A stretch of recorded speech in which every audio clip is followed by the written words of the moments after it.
Swami Vivekananda ji, who said that the only way to truly know something is through the direct experience of it. Yes, exactly.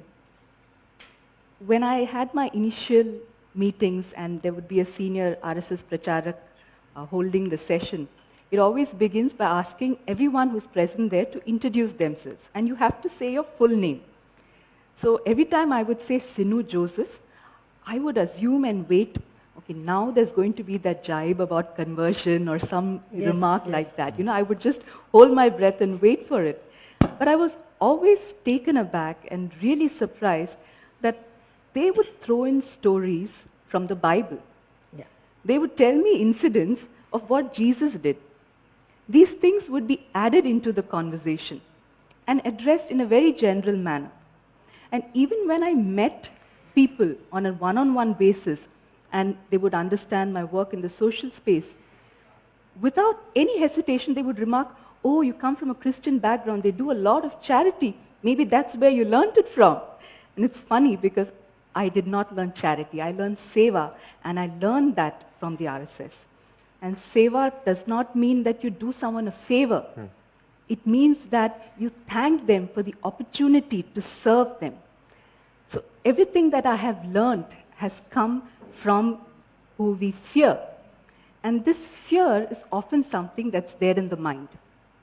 I have seen WhatsApp groups of churches where they're simply spreading rumors that if the BJP comes to power, all the churches will be destroyed.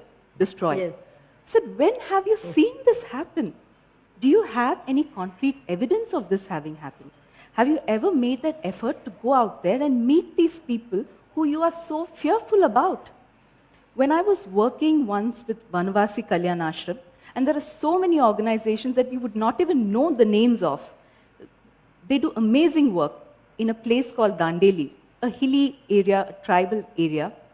This RSS woman, she took us to a place which was a church. And she said, this is where we do all our sessions. I said, in a church? Is the priest okay with it? She said, yes, there are no other houses nearby and we are perfectly fine with it. When the church does its masses, they do it. When we need to do something, they're perfectly fine with it. I said, people just don't know this. Because those who are living with this fear never step out and go and meet the others, as Madam just spoke.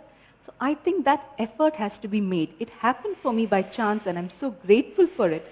But I hope that the others make that extra effort to go and see it. Fine, you're not comfortable talking to them, okay. There are so many seva activities that they do. Enroll in one of them. Go and see how they work, the effort that they put in. They live with bare minimum. They carry nothing on them. The women work so tirelessly, walking on foot, hardly with any amount, just to serve people. They don't get any recognition. None of us know their names. And that is something we really need to see in order to understand.